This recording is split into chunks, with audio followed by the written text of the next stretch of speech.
குடியரசுத் தலைவர் உரையின் மீது எதிர்க்கட்சித் தலைவர் ராகுல் காந்தியை பேச அனுமதிக்க வலியுறுத்தி எதிர்க்கட்சிகள் தொடர்ந்து முழக்கங்களை எழுப்பியதால் மக்களவை நாள் முழுவதும் முடங்கியது.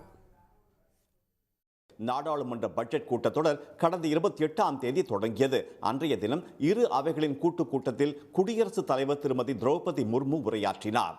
அவரது உரைக்கு நன்றி தெரிவிக்கும் தீர்மானத்தின் மீது மக்களவையில் நேற்று முன்தினம் பேசிய எதிர்க்கட்சித் தலைவர் திரு ராகுல் காந்தி டோக்கலாம் பகுதியில் சீன ராணுவத்தின் அத்துமீறல் குறித்து முன்னாள் ராணுவ தளபதி நரவனே எழுதியுள்ள புத்தகத்தை மேற்கோள் காட்டி பேசினார். இதற்கு மத்திய அமைச்சர்கள், பாஜக உறுப்பினர்கள் எதிர்ப்பு தெரிவித்ததால் மக்களவை ஒத்திவைக்கப்பட்டது. நேற்று மீண்டும் திரு ராகுல் காந்தி பேச முற்பட்ட போது அவருக்கு அனுமதி மறுக்கப்பட்டது. மேலும் அவைக்கு குந்தகம் விளைவிக்கும் வகையில் நடந்து கொண்டதாக 8 எம்பிக்களை அவைத் தலைவர் கூட்டத்தொடர் முழுவதும் சஸ்பெண்ட் செய்தார். இதற்கு எதிர்ப்பு தெரிவித்து நாடாளுமன்ற நுழைவாயிலில் அமர்ந்து போராட்டத்தில் ஈடுபட்ட அந்த எம்பிக்கள் அமெரிக்காவிடம் பிரதமர் திரு மோடி சரணடைந்து விட்டதாக பதாகையை ஏந்தி முழக்கமிட்டனர்.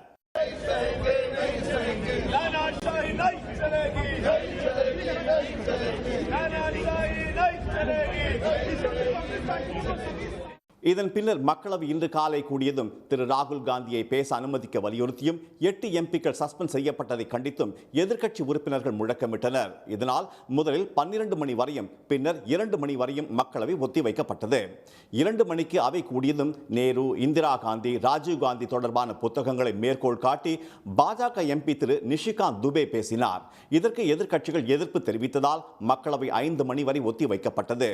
பின்னர் செய்தியாளர்களிடம் பேசிய காங்கிரஸ் எம்பி திருமதி பிரியங்கா வதேரா புத்தகங்களையும் மாத இதழ்களையும் மேற்கோள் காட்டி பேசக்கூடாது என்று திரு ராகுல் காந்திக்கு அனுமதி மறுத்த மத்திய அரசு திரு நிஷிகாந்த் துபேயை 6 புத்தகங்களை மேற்கோள் காட்டி பேச அனுமதித்தது எப்படி என்று கேள்வி எழுப்பினார்.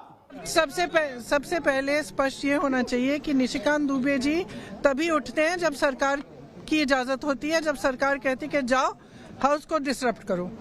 एलओपी को एक किताब जो प्रकाशित है, जो आज आपके सामने भी दिखाई है उन्होंने कि प्रकाशित किताब है, उससे कोट नहीं करने दे रहे। आप नियम कह रहे हो, तो अब ये महाराज उठे हैं और ये 6 किताबें सामने दिखा रहे हैं, उनमें से कोट कर रहे हैं, आप कुछ नहीं कह रहे हैं। इनका माइक चला जा रहा है और किस लिए कराया गया? ये सरकार स्पष्ट दिखाना चाहती है कि इस संसद में सिर्फ उनकी चलती है। திரு ராகுல் காந்தி பேச அனுமதி மறுக்கப்பட்டதை கண்டித்து நாடாளுமன்ற வளாகத்தில் எதிர்க்கட்சி எம்பிக்கள் ஆர்ப்பாட்டத்தில் ஈடுபட்டனர். முன்னதாக நரவனே புத்தகத்தை கையில் எடுத்து வந்த திரு ராகுல் காந்தி மக்களவைக்கு திரு மோடி வந்தால் அவருக்கு அந்த புத்தகத்தை பரிசளிக்கப் போவதாக தெரிவித்தார். உடனுக்குடன் செய்திகளை தெரிந்து கொள்ள சன் நியூஸ் பெல் ஐகானை கிளிக் பண்ணுங்க.